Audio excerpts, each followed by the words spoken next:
Hello students, welcome back to our physics lecture. हमने कुछ previous अपने वीडियोस में देखा है इसके कुछ बेसिक कंसेप्ट्स साउंड के। उसके बाद हमने जो प्रीवियस हमारा जो लेटेस्ट वीडियो अभी जो लास्ट रिसेंट जो वीडियो था हमारा लेक्चर था, उसमें हमने कुछ न्यूमेरिकल्स किए थे। न्यूमेरिकल एज सच बहुत इंपॉर्टेंट न्यूमेरिकल्स थे। हमने आपको कहा था कि उसके बहुत अच्छे तरीके से नोट्स बनाइए, उसको फ्रिक्वेंटली प्रैक्टिस कीजिए। ऐसा नहीं है कि एक बार आपको समझ में आ गया तो आपका सब बन जाएगा। फ्रिक्वेंटली प्रैक्टिस कीजिए, उसमें देखिए। इस तरीके से हमने डिफरेंट डिफरेंट पैटर्न देखे थे। टाइम कैसे निकाला जाता है, वेलोसिटी और डिस्टेंस। हमें पता है कि बहुत बेसिक न्यूमेरिकल्स थे, एक ही फॉर्मूले से सभी न्यूमेरिकल्स सॉल्व हो गए, जैसे कि speed equals to distance upon time. पर जब हम इको के बारे में बात कर रहे थे तो हमारा जो डिस्टेंस था वो कन्वर्ट हो गया था 2D के फॉर्म में। ठीक है, यहाँ तक हमने रिसेंटली देखा था। ओके, तो आज हम नया टॉपिक पढ़ने वाले साउंड चैप्टर में वो रहेगा natural, damped and forced vibration के बारे में एंड रेजोनेंस। ये हमारा नया टॉपिक रहेगा आज का। ठीक है, तो यहाँ पे हम एक्चुअली साउंड हमें पता है कि साउंड का एक एनर्जी है। साउंड एनर्जी है तो ट्रैवल करेगा तो इसका एक पैटर्न ऑफ वेव होता है। जैसे कि हमने ये स्लाइड आपको याद आ रही होगी। ठीक है, बेसिक टर्मोलॉजी, थोड़ा बैकग्राउंड साउंड को सॉरी डिस्टर्ब हो रहा होगा। तो कुछ बेसिक टर्मिनोलॉजी में हमने देखा था, ये पैटर्न है वेव का, जहां पे आपको क्रिस्ट और ट्रफ देखने मिलेगा। यहाँ पे हमने एक चीज देखी थी, ये था क्रिस्ट और ये था ट्रफ, है ना। ये चीज याद आ रहा होगा सभी को, क्रिस्ट और ट्रफ। एम्पलीट्यूड, ये भी चीज है एम्पलीट्यूड। ठीक है, ट्रैवल कर रहा है वेव हमारा लेफ्ट टू राइट की साइड में। ठीक है, तो यहाँ पे अब क्या हो रहा है, ये फ्रीक्वेंसी हमने देखा था। फ्रीक्वेंसी क्या था, what was frequency? Frequency was number of waves per unit time, है ना। यही था, इसी फ्रीक्वेंसी के बारे में बात कर रहे थे। ठीक है, तो आज इसी के बारे में हम स्टडी करेंगे। नेचुरल फ्रीक्वेंसी या फिर वाइब्रेशंस क्या होता है, फोर्स्ड वाइब्रेशन क्या होता है, डैम्प्ड वाइब्रेशन किसे कहते हैं, ये सब हम देखने वाले। चीजें क्लियर है? ओके, तो आगे बढ़ते हैं। हम आते हैं आज के टॉपिक पे, आफ्टर न्यूमेरिकल्स। सभी ने प्रीवियस वीडियो देख लिया होगा, अगर नहीं देखा तो एक बार देखिए, बहुत इंपॉर्टेंट है, क्योंकि जो पिछले वीडियोस थे बहुत ज़्यादा इंपॉर्टेंट थे। ठीक है, तो आज का टॉपिक है हमारा natural, damped and force vibration और साथ में रेजोनेंस। ठीक है, तो सबसे पहले तो वाइब्रेशन समझते क्या होता है। वाइब्रेशन का मतलब क्या होता है पहले ये समझते हैं। वाइब्रेशन कैसे जनरेट होता है? वाइब्रेशन जनरेट होता है टू एंड फ्रो मोशन की वजह से। वाइब्रेशन जनरेट होता है to and fro motion of a particle. और इस केस में हमारा पार्टिकल किस तरीके का है? पार्टिकल है साउंड पार्टिकल। साउंड का पार्टिकल क्यों? बिकॉज एक्सक्यूज, ये एक एनर्जी है ना। इसी तरीके से to and fro motion of a particle. Particle which particle? This sound particle. Sound की एनर्जी के बारे में बात हो रही है यहाँ पे एक्चुअली। ठीक है, तो यहाँ पे जो वाइब्रेशन होते हैं वो दो तरीके के होते हैं। एक होता है फ्री वाइब्रेशन और दूसरा होता है फोर्स्ड वाइब्रेशन। ठीक है, एक होता है फ्री और दूसरा होता है forced. As a name suggest, पहला क्या कह रहे हैं, फ्री वाइब्रेशन। मतलब फ्री वाइब्रेशन का मतलब क्या होगा ये देखते हैं। Vibration that occurs in the absence of friction and external force. Important point, external force underline करना है। After initial release of a body, यही होता है नेचुरल। ठीक है, तो क्या होता है फ्री वाइब्रेशन? फ्री वाइब्रेशन को और एक चीज से हम जानते हैं, दैट इज नेचुरल वाइब्रेशन। इसे नेचुरल वाइब्रेशन से भी नाम से भी जानते हैं। तो फ्री वाइब्रेशन क्या होता है? Vibration that occurs in the absence of friction और एक्सटर्नल फोर्स। मतलब कोई भी एक ऑब्जेक्ट अगर वाइब्रेट कर रहा है without any external influence of, without any external force, उस पर किसी एक्सटर्नल फोर्स का इन्फ्लुएंस नहीं है, स्टिल वो वाइब्रेट करते जा रहा है, तो उस पैटर्न को हम कहते हैं फ्री वाइब्रेशन। चीजें क्लियर? ओके, फोर्स वाइब्रेशन क्या होता है? When repeated force continuously act on the system and vibrate are said to be force vibration. मतलब फोर्स वाइब्रेशन किसी और के वजह से अगर कोई बॉडी वाइब्रेट हो रही है, कंटिन्यूअसली वाइब्रेट हो रही है, तो उसे कहेंगे हम फोर्स्ड वाइब्रेशन। चीजें क्लियर है? इसको आगे और डिटेल में हम जानेंगे, पर यहाँ पे एक चीज हम समझ लेते हैं। फ्री वाइब्रेशन को ही नेचुरल वाइब्रेशन कहते हैं।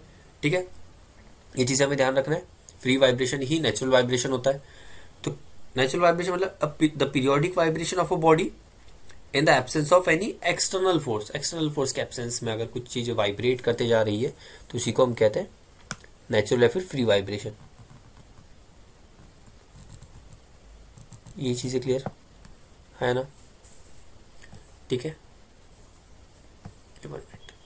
ओके। और फोर्स वाइब्रेशन किसी और की वजह से, मतलब एक्सटर्नल फोर्स। अगर एक बॉडी वाइब्रेट कर रहा है और उस पर हम कंटिन्यूअसली एक्सटर्नल फोर्स अप्लाइड करें कंटिन्यूअसली, ठीक है, मतलब हर एक इम्पैक्ट के बाद वो वाइब्रेट हो रहा है, हर एक इम्पैक्ट के बाद वो वाइब्रेट हो रहा है, तो उसी को कहते हैं फोर्स्ड वाइब्रेशन। चीजें क्लियर है? अब यहां पे देखिए एग्जाम्पल दिया गया है। पहला एग्जाम्पल क्या कह रहा है? Simple pendulum. और दूसरा एग्जाम्पल कह रहा है पेंडुलम इन अ क्लॉक। ठीक है, पेंडुलम इन अ क्लॉक कब होता है, कब वाइब्रेट होता है? जब उसका जो हैंड क्लॉक में जो हैंड्स होते हैं या फिर जो मूव करते हैं उसकी वजह से जब पेंडुलम मूव करता है तो उसे फोर्स कहते हैं, क्योंकि ईच एंड एवरी सेकेंड के वजह से पेंडुलम मूव कर रहा है। और सिंपल पेंडुलम में क्या आता है?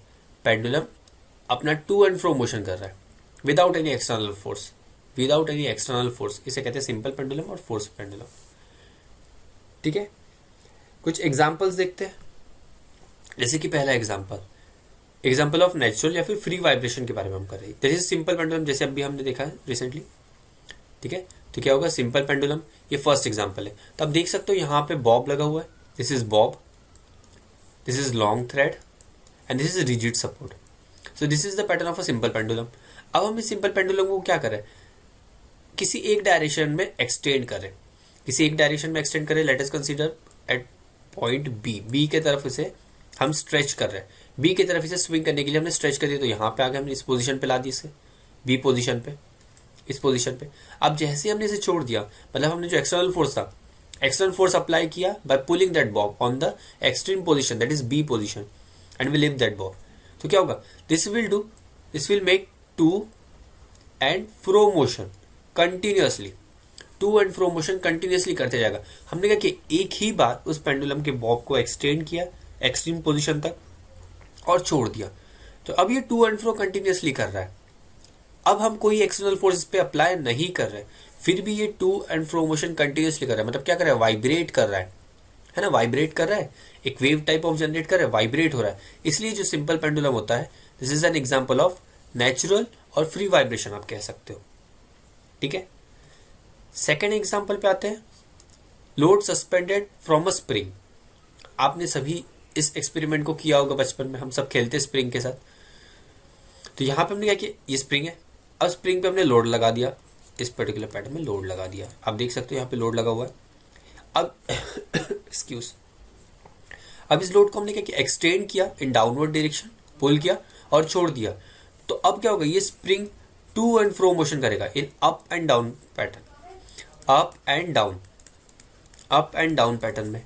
ये कैसा करेगा? This will be moving in left and right position. मतलब आप देख रहे हो दोनों डायरेक्शन, हॉरिजॉन्टली में भी टू एंड फ्रो मोशन होता है और वर्टिकल पैटर्न में भी टू एंड फ्रो मोशन होता है। आप देख सकते हो, ऐसा नहीं कि to and fro motion is only the pattern in horizontal और vertical, it can be in both direction, horizontal to and vertical also. तो both example you can see in this both example, like simple pendulum and load suspended from a spring। ठीक है, ये कुछ example हुआ। अब इसी के साथ हम प्रैक्टिकल एग्जाम्पल में आते हैं। तो यहाँ पे आप देखोगे tuning fork stuck against hard surface. मतलब अपने सभी ने ट्यूनिंग फॉक देखा होगा फिजिक्स लैब में, आपने विजिट किया होगा। ट्यूनिंग फॉक कुछ इस तरीके से दिखता है। ठीक है, अब ये जो प्रॉन्ग्स है, ये जो टू डिफरेंट प्रॉन्ग्स है, इसको हमने क्या किया? हिट कर दिया, इस सरफेस पे हिट कर दिया। तो जैसे हिट करेगा तो ये क्या करेगा? फिर से टू एंड फ्रो मोशन कुछ इस तरीके से पेंडुलम होता है हमारा, सॉरी ट्यूनिंग फॉक होता है।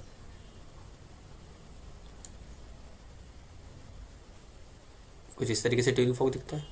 यहाँ पे आप हार्ड सरफेस ले लीजिए, कार्डबोर्ड या फिर rubber stamp.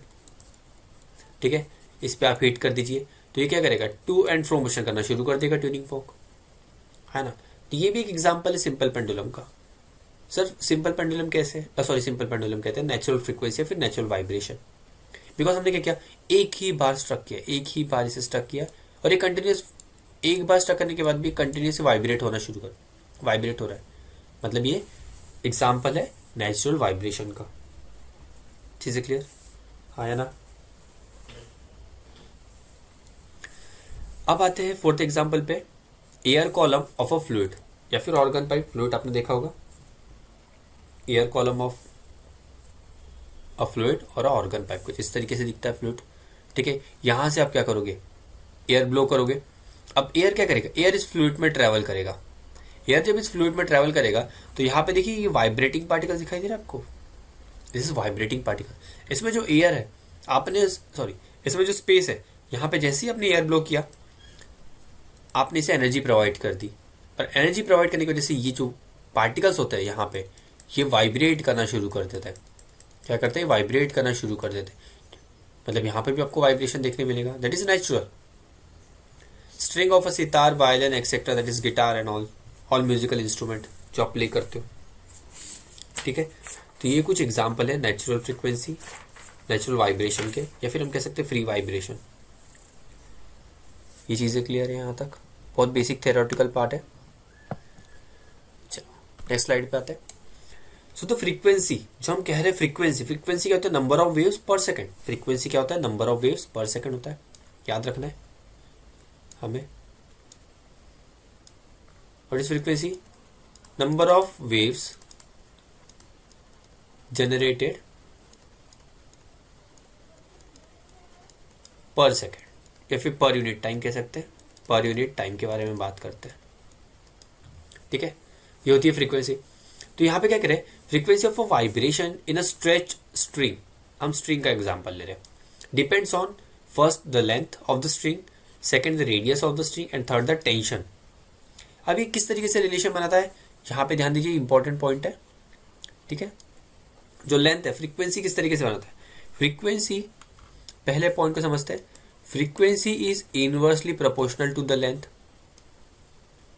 Frequency is inversely proportional to the length, मतलब क्या होगा, अगर आप लेंथ को इंक्रीज कर दोगे, मतलब अगर आप लेंथ को इंक्रीज कर दोगे तो फ्रीक्वेंसी क्या हो जाएगी, कम हो जाएगी। इसी को इनवर्सली प्रोपोर्शनल कहते हैं, हाँ है ना। अगर आप लेंथ को इंक्रीज कर दोगे, मतलब आप स्ट्रेच स्ट्रिंग, आपके पास अगर कोई स्ट्रिंग है, आप जितना लॉन्ग स्ट्रिंग लोगे उतना कम उसका आपको फ्रीक्वेंसी देखने मिलेगा, मतलब number of waves come generate होंगे। चीजें क्लियर है, यही फ्रीक्वेंसी का मतलब होता है।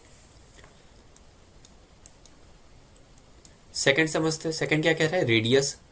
रेडियस में रिलेशन कैसा है, ये भी फ्रीक्वेंसी का इनवर्सली प्रोपोर्शनल है। Radius is also inversely proportional to the frequency, मतलब आप जितना कम रेडियस का स्ट्रिंग लोगे उतना ज्यादा फ्रीक्वेंसी देखने मिलेगी। इसका मतलब थिन और थिक के बारे में बात हो रही है, यहाँ पे हम स्ट्रिंग के थिकनेस के बारे में बात कर रहे हैं। जितना ज्यादा थिन आपका स्ट्रिंग रहेगा उतना ज्यादा आपको फ्रीक्वेंसी देखने मिलेगी, जितना थिक आपका स्ट्रिंग रहेगा उतना कम आपको फ्रीक्वेंसी देखने मिलेगी। चीजें क्लियर, इसी को हम रेडियस के बारे में बात करते हैं। ठीक है, अब जो थर्ड पॉइंट है that is tension. Tension developed in a string. Tension का मतलब क्या होता है, tension is directly proportional to the square root of the frequency, sorry frequency is directly proportional to the square root of the tension. Tension मतलब आप कितना ज्यादा उसको स्ट्रेच किया है, आपने कितना ज्यादा स्ट्रेच किया, कितना ज्यादा टाइटन अप किया, मतलब आपने जो टू एंड है, अगर हम बात करें दिस इज अ स्ट्रिंग, ये फर्स्ट एंड और ये सेकेंड एंड, ये फर्स्ट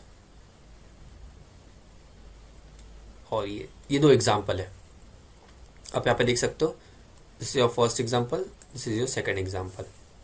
तो आप यहाँ पे देखिए, फर्स्ट कंडीशन में आपने कंप्लीटली स्ट्रेच किया है स्ट्रिंग, और सेकंड में आपने लूज छोड़ दिया है। मतलब यहाँ पे क्या होगा, यहाँ पे जो टेंशन का वैल्यू है वो ज्यादा है और इस केस में टेंशन का वैल्यू कम है। इस केस में टेंशन का वैल्यू ज्यादा है। टेंशन मतलब आपने कितना ज्यादा उसको स्ट्रेच करके रखा है, कितना टाइट होल्ड करके रखा है। तो फ्रीक्वेंसी का अगर हम रिलेशन देखें तो क्या है, फ्रीक्वेंसी डायरेक्टली प्रोपोर्शनल। डायरेक्टली मतलब अगर फ्रीक्वेंसी बढ़ेगा टेंशन भी बढ़ेगा, पर in terms of square root, मतलब कोई ज्यादा आपको इतना चेंजेस देखने नहीं मिलेगा, पर in terms of square root रहेगा। चीजें क्लियर है ना, ये चीजें हमें समझ में आ गई। तो frequency of a vibrating question बन सकता है, what are the condition on which the frequency of a vibration in a stretch string depends. First it is length, length कैसा है, directly proportional. Second radius, inversely, sorry length is also inversely proportional, radius also inversely proportional, whereas the string is tension is directly proportional.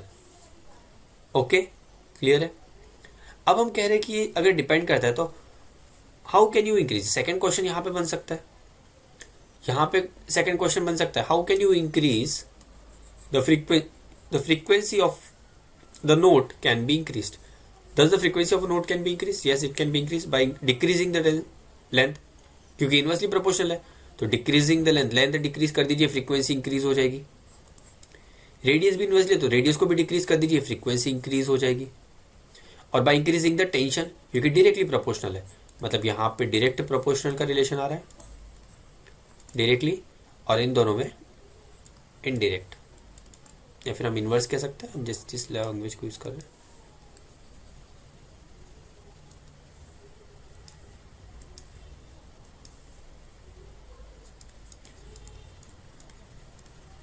Inversely proportional, ये directly proportional. यहाँ तक clear, समझ में आ गया? बहुत basic part. Okay, बहुत basic था. ठीक है, अब नेक्स्ट देखते हैं. नेक्स्ट क्या करें, डैम. अब हम बात करेंगे, ये हो गया अभी तक जो हमारी कंडीशन चली थी, दिट वाज नेचुरल फ्रीक्वेंसी के बारे में बात कर रहे थे हम, कि नेचुरल फ्रीक्वेंसी क्या होती है, what are the types. Natural frequency मतलब फ्री वाइब्रेशन, जहां पे एक्सटर्नल फोर्स की जरूरत नहीं है. एक बार आप उसे एनर्जी प्रोवाइड कर दीजिए, वो कंटिन्यूसली वाइब्रेट होते रहेगा. अब हम समझते हैं इन चीज़ों को. अगर किसी भी चीज़ को आप वाइब्रेशन में प्रोवाइड करोगे तो ऐसा तो नहीं है कि ये कंप्लीटली वाइब्रेट ही होते रहेगा हमेशा. कभी ना कभी वो चीज़ रुकेगी, कभी ना कभी वो वाइब्रेशन पार्टिकल है या फिर जो वाइब्रेटिंग मटेरियल है, वो कुछ वक्त के बाद रुक जाएगा. क्यों रुकेगा? क्योंकि हमें पता है सर, ये जो वाइब्रेशन हो रहा है, ये वाइब्रेशन हमारे एनवायरनमेंट में कर रहे हैं हम. और एनवायरनमेंट में सर एयर होती है ना, एनवायरनमेंट में एयर होती है. तो एयर क्या करेगा, air will behave as a resistive material for that vibrating part. तो एयर अगर रेजिस्टिव है तो ये क्या करेगा, इसे रोकने की कोशिश करेगा, इसे अपोज करने की कोशिश करेगा.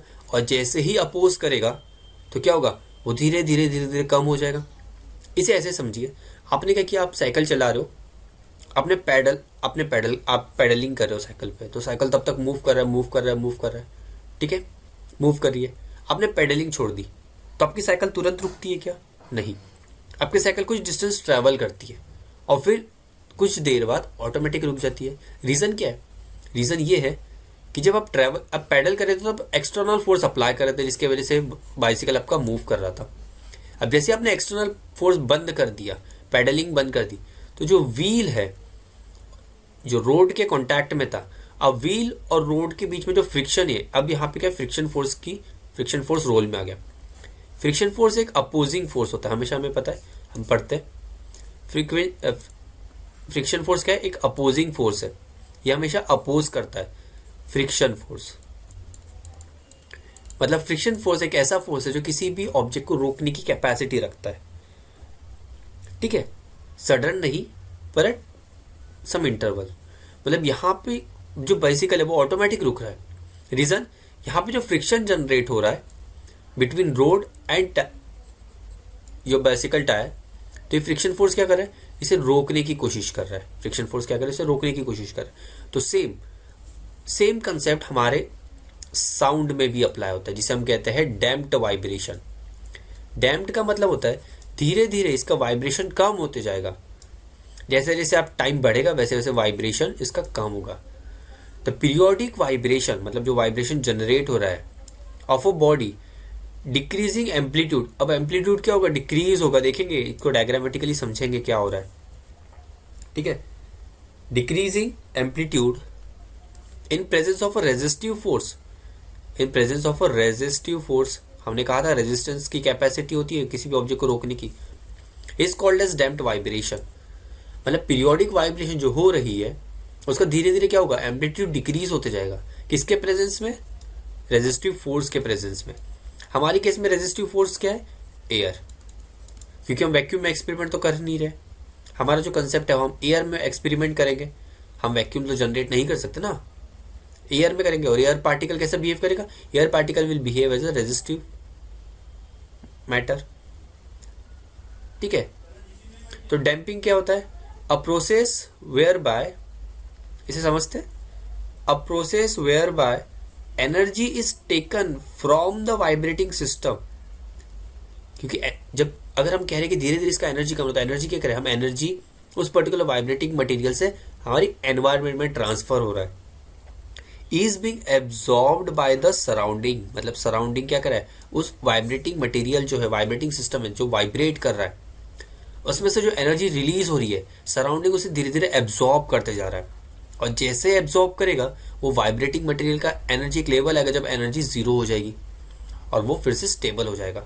मतलब पहले हाई एनर्जी, फिर धीरे धीरे लो एनर्जी। ऐसे समझिए, सिंपल एग्जांपल अपना पैडलिंग। हम साइकिल को पैडलिंग, जब तुरंत पैडलिंग करना छोड़ देते तो साइकिल हाई स्पीड से मूव करते हैं, पर धीरे धीरे उसकी स्पीड कम होती है। क्यों? क्योंकि जो स्पीड था वो हमारे एनवायरमेंट ने एब्जॉर्ब कर लिया, मतलब रोड ने एब्जॉर्ब कर लिया। और रोड में एब्जॉर्ब कौन कर, किसके वजह से हो रहा है? This is due to friction force, resistive force, मतलब फ्रिक्शन फोर्स। रेजिस्टिव फोर्स यहाँ पे क्या है? Friction force. चीजें समझ में आ रही है? हाँ है ना? एग्जाम्पल क्या है? Internal force of a spring. अब देखिए, आप स्प्रिंग को अगर आप, जैसे हमने फर्स्ट एग्जाम्पल में देखा था कि स्प्रिंग को हमने स्ट्रेच किया, फिर वो वाइब्रेट हो रहा है, कुछ देर बाद आप देखोगे स्प्रिंग ऑटोमेटिक रुक रहा है। ऐसा क्यों? बिकॉज इंटरनल फोर्स भी तो अप्लाई हो रहा है स्प्रिंग के अंदर। स्प्रिंग एक मटेरियल है, उसके अंदर इंटरनल फोर्स है, वो उसको रोकने की कोशिश कर रहा है। Viscous force in a fluid, ठीक है, विस्कस फोर्स ये आप आगे हायर क्लासेस में पढ़ोगे। Electromagnetic damping in galvanometer and shock absorber in a car. Shock absorber in a car, या फिर आप इसे शॉकअप्स जिसे हम कहते हैं बाइक, व्हीकल्स, कार्स में होते हैं। शॉकअप क्या करता है? शॉकअप का काम क्या होता है? जो जब हमारी व्हीकल मूव करती है, किसी भी एक पर्टिकुलर ब्रेकर पे हम क्रॉस करते हैं तो वहां पे इंपैक्ट होता है, हमारी कार उस ब्रेकर पे इंपैक्ट करती है तो एनर्जी ट्रांसफर होगी। अब वो एनर्जी जो शॉकअप्स होते हैं, शॉकअप्स आपने देखा होगा, it is in form of spring. Shock up कुछ इस तरीके से होते हैं, है ना? शॉकअप कुछ इस तरीके से होते हैं। क्या होते हैं? स्प्रिंग होते हैं, ये अपने आप को कंप्रेस करते हैं। जैसे ही फोर्स यहाँ पे जर्क आता है, अपने आप को कंप्रेस करके एनर्जी को एब्जॉर्ब कर लेते हैं। कौन सी एनर्जी? जो आपकी कार ब्रेकर से टकराने पे एब्जॉर्ब हुई, तो ये एनर्जी को क्या कर लेते हैं? एब्जॉर्ब कर लेते हैं। एक बार एनर्जी एब्जॉर्ब हो गई तो जो उसका इम्पैक्ट है वो कम हो जाता है, मतलब उसकी एनर्जी को हम धीरे धीरे कम करते हैं। चीजें क्लियर है? और हमेशा एक चीज याद रखिए, अगर किसी भी चीज का इम्पैक्ट आपको मिनिमाइज करना है, किसी भी चीज का इम्पैक्ट, अगर दो बॉडी कोलाइड कर रहे हैं और इसका इम्पैक्ट, उसका जो इम्पैक्ट है उसे आपको रिलीज करना है, फिर कम करवाना है, तो हमेशा डैम्प्ड वाइब्रेशन जरूरी है, बहुत इंपॉर्टेंट है। अगर आपका डायरेक्ट इम्पैक्ट होगा और उसमें आप डैम्पनेस प्रोवाइड नहीं करोगे तो उसका जो इफेक्ट है वो बहुत स्ट्रांग इफेक्ट होगा, वो बहुत स्ट्रांग इफेक्ट होगा। इसका एग्जाम्पल ऐसा समझते हैं, ठीक है, एक व्हीकल है जो मूव कर रही है और यहाँ पे एक वॉल है। जब ये व्हीकल इस वॉल पे हिट करेगी तो जो डैमेज होगा वो डैमेज मैक्सिमम होगा। क्यों? क्योंकि दोनों रिजिड है, wall is an rigid surface. तो जो एनर्जी का ट्रांसफर होगा, जो एनर्जी यहाँ पे ट्रांसफर होने वाली है, 1 मिनट, इम्पैक्ट करने पे जो एनर्जी ट्रांसफर होगी वो डायरेक्ट ट्रांसफर होगी, कहीं पे भी यहाँ पे लॉस ऑफ एनर्जी आपको देखने नहीं मिलेगा। न्यूटन थर्ड लॉ अप्लाई हो जाएगा, इक्वल एंड अपोजिट फोर्स। पर अब सेकंड एग्जांपल में हम क्या सोच रहे हैं? इसी सेम कंडीशन को सोचते हैं, same car with the same velocity, पर ये एक सैंड का बहुत बड़ा, ऐसा हमने एक सैंड का क्या कह सकते हैं, सैंड को जमा करके रख दिया एक जगह पे, ठीक है, सैंड को ऐसे इकट्ठा करके रख दिया। अब जब ये व्हीकल सैंड से टकराएगी ना तो इसमें क्या होगा? इसमें भी तो इम्पैक्ट होगा पर डैमेज मिनिमम होगा। डैमेज कैसा होगा? मिनिमम होगा, और यहाँ पे मैक्सिमम होगा। क्यों? जैसे ही ये इम्पैक्ट करेगा, अब एनर्जी क्या हो रहा है? एनर्जी ट्रांसफर हो रही है, और यहाँ पे जो लॉस ऑफ एनर्जी हो रही है वो बहुत स्लो प्रोसेस में हो रही है, सडन नहीं हो रही है। यहाँ पे कैसा हो रहा है? सडन इम्पैक्ट है, सडन लॉस ऑफ एनर्जी है। यहाँ पे स्लोली हो रहा है, मतलब यहाँ पे डैम्पनेस हो रहा है। देख, समझ में आ रही है? एनर्जी धीरे धीरे डिस्ट्रीब्यूट होती जा रही है, तो यहाँ पे जो लॉस है वो मिनिमम रहेगा और यहाँ पे मैक्सिमम। सेम साउंड में भी होता है, सेम साउंड में भी होता है। साउंड भी एक टाइप ऑफ एनर्जी ही है, चीज़ें क्लियर है? अगर हम इसको डायग्रामेटिकली समझे तो कुछ इस तरीके से दिखेगा। ये देखिए यहाँ पे क्या हो रहा है, ट्यूनिंग फॉर्क, हम ट्यूनिंग फॉर्क को एक हार्ड मटेरियल पे हिट करें, ये वाइब्रेट करे, वाइब्रेट करेगा तो क्या करेगा, वेव जनरेट होगा। तो देखिए फर्स्ट पार्ट में, फर्स्ट चीज में अगर हम एम्पलीट्यूड देखते हैं, एम्पलीट्यूड, ये देखिए एम्पलीट्यूड, दिस इज एम्पलीट्यूड, है ना। The maximum displacement of a particle from its mean position is known as amplitude. देखिए मैक्सिमम एम्पलीट्यूड। अब धीरे धीरे देखते जाइए एम्पलीट्यूड की क्वांटिटी डिक्रीज हो रही है, एम्पलीट्यूड डिक्रीज होते जा रहा है, और एक पॉइंट आएगा जब ये ऑलमोस्ट जीरो हो रहा है। तो इसी को कहते हैं डैम्प्ड वाइब्रेशन। ये डैम्प्ड वाइब्रेशन पैटर्न है, आया ना, चीज समझ में आ गई।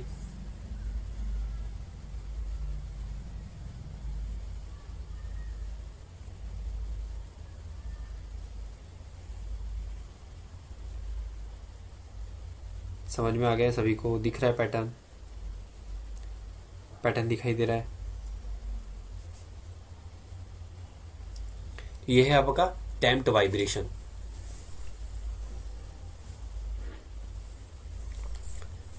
चीजें क्लियर है? डैम्प्ड वाइब्रेशन क्या होती है, ट्यूनिंग फॉर्म को हमने वाइब्रेट कर दिया, फर्स्ट के इनिशियल पोजीशन पे इसका जो एम्पलीट्यूड है बहुत ज़्यादा हाई एनर्जी के साथ फ्लो हो रहा है, अब धीरे धीरे कम होते जा रहा है। क्यों? बिकॉज ये इसे रेजिस्ट कौन कर रहा है, एयर। यहाँ पे रेजिस्टिंग पार्टिकल कौन से, एयर। हम सिर्फ एयर के बारे में बात करेंगे अभी एट प्रेजेंट। तो एयर के पार्टिकल्स क्या कर रहे हैं, एयर के पार्टिकल्स यहाँ पे इसको रेजिस्ट करने की कोशिश कर रहे हैं, ठीक है, यहाँ पे रेजिस्ट करने की कोशिश कर रहे हैं। यहाँ पे जैसे रेजिस्ट होगा एनर्जी लेवल कम होते जाएगा, यहाँ पे एनर्जी लेवल हाई और यहाँ पे एनर्जी लेवल कम। समझ में आ रहा है चीजें? धीरे धीरे एनर्जी डिक्रीज होती जाएगी। चलो, तो in damped vibration two force act on the body. Damped vibration में क्या होता है, टू डिफरेंट फोर्स एक्ट करते हैं। In damped vibration two different force act on the body. कौन से दो फोर्सेस है ये देखते हैं। पहला रिस्टोरिंग फोर्स और दूसरा होता है फ्रिक्शनल फोर्स, या फिर हम रेजिस्टिव फोर्स कह सकते हैं, due to surrounding medium. Surrounding की वजह से, मतलब यहाँ पे एग्जाम्पल हमारा एयर रहेगा, ठीक है। रिस्टोरिंग फोर्स के बारे में मतलब क्या होगा, फॉर एग्जाम्पल यहाँ पे समझते हैं। देखिए ट्यूनिंग फोक क्या कर रहा है, यहाँ पे समझिए क्या हो रहा है। Tuning fork to and fro motion करेगा, टू एंड फ्रो मोशन करेगा ट्यूनिंग फोक, है ना। ट्यूनिंग फोक जब टू एंड फ्रो मोशन करेगा तो इसके जो पार्टिकल्स है, पार्टिकल्स मतलब ये पार्ट, ये जो पार्टिकल्स है, इसका जो मटेरियल है, मटेरियल हार्ड है, तो ये हार्ड मटेरियल भी क्या करेगा, रेस्ट कंडीशन में आने की कोशिश करेगा, रेस्ट कंडीशन में आने की कोशिश करेगा। मतलब हमने इसे पहले तो फोर्स अप्लाई कर दिया और टू एंड फ्रो मोशन में ला दिया। अब इसका जो सेल्फ है, सेल्फ मटेरियल जो है वो रेस्ट में आने की कोशिश करेगा। मतलब इसे क्या कहते हैं, restoring force. Restoring force applied by the same material. Restoring force internal होता है। रिस्टोरिंग फोर्स हमेशा कैसा फोर्स होता है, एक इंटरनल फोर्स होता है। इंटरनल फोर्स होता है। इंटरनल फोर्स क्यों होता है, बिकॉज ये इस मटेरियल को एक स्टेबल फॉर्म में रखने की कोशिश करता है, इसलिए उसे कहते हैं रिस्टोरिंग फोर्स। जो आप यहाँ पे देख रहे हो दैट इज रिस्टोरिंग फोर्स। और दूसरा फ्रिक्शन फोर्स के बारे में हमने आपको बता दिया कि air will behave as a frictional force surrounding, energy absorb कर लेगा, ठीक है। Due to this two factors, इन दोनों की वजह से, किसकी वजह से, रिस्टोरिंग फोर्स और फ्रिक्शनल फोर्स की वजह से, तो जो एम्पलीट्यूड है, एम्पलीट्यूड क्या होता है, डिक्रीज होता है। अब भी हमने देखा एम्पलीट्यूड डिक्रीज होता है। And energy of vibrating body continuously dissipate. Energy of a vibrating body continuously dissipate in doing work against the friction force। मतलब यहाँ पे जो लॉस ऑफ एनर्जी है, यहाँ पे जो लॉस ऑफ एनर्जी है, यहाँ पे जो आप लॉस ऑफ एनर्जी देख रहे हो, ये लॉस ऑफ एनर्जी क्यों हो रही है, बिकॉज ये अगेंस्ट द फोर्स वर्क कर रहा है, against the internal, working against the environment.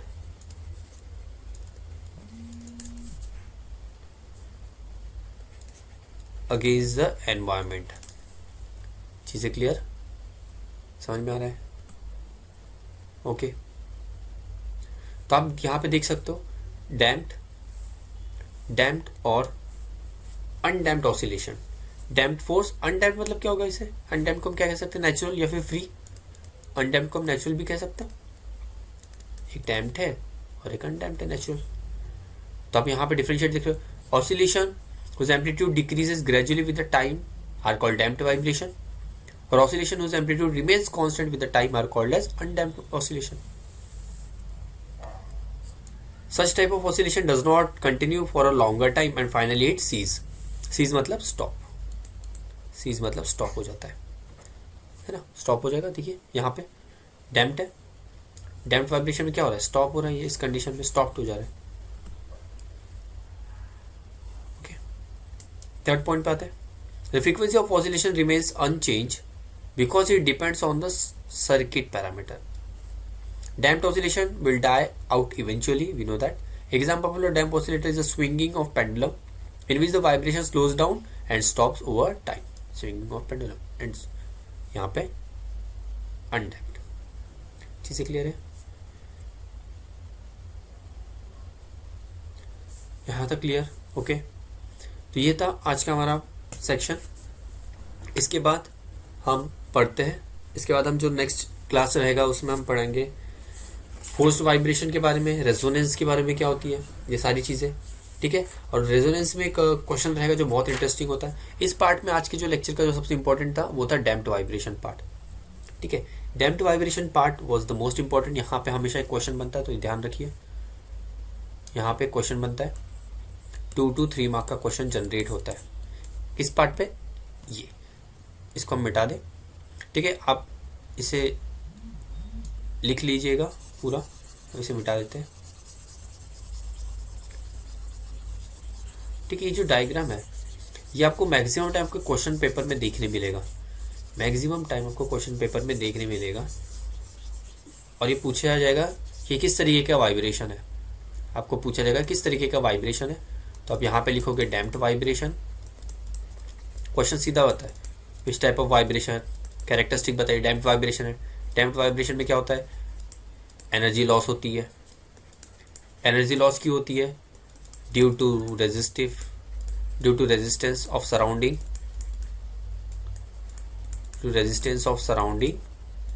और सेकंड पॉइंट बनता है यहाँ पे ड्यू टू रिस्टोरिंग फोर्स, जो हमने पढ़ा है नेक्स्ट स्लाइड में। रिस्टोरिंग फोर्स आप नोट्स बना लीजिए इसके, perfect. Damped vibration, restoring force. यहाँ पे और एक चीज़ क्या होती है आप देखोगे, एम्पलीट्यूड डिक्रीज होता है,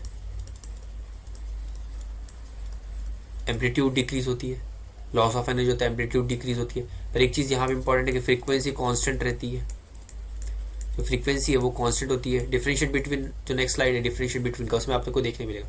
तो this makes your 3 mark question, this makes your 3 mark question. Okay, चीज़ें क्लियर है यहाँ तक? Thank you.